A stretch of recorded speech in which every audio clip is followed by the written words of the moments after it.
Seriously, why there was he going into Brooklands? That's an easy mistake to make as you decelerate down from 6th to 2nd gear for that tight left-hander. So the beast slips back to 3rd.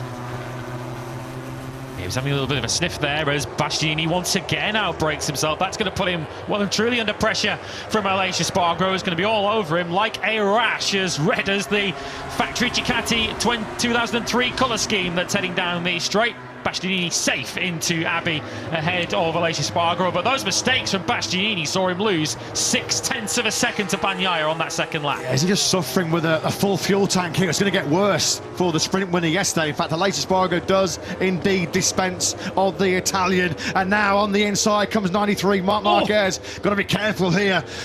Bastianini with that beautiful Mike Harewood tribute helmet on the factory Ducati, but he's being seriously beaten up here early on. 4th now he sits behind the LAH Spargo and under real big pressure from the Marquez brothers.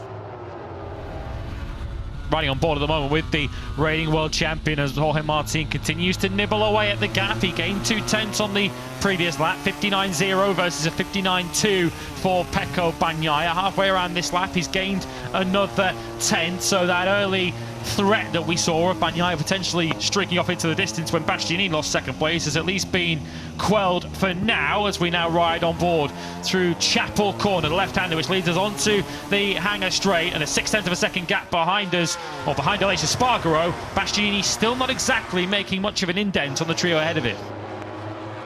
For all you Morbidelli fans watching at home, and I know there's plenty of you, Frankie Morbidelli has just completed his double long lap penalty. It's dropped him out of the points at the moment in 16th place. That's the Gian Antonio on the inside of Acosta going into turn 3. Nice move, couple of times in that turn 3 early on here in Silverstone. Didier has toughed it out with Acosta. It's going the way of the Italian right now.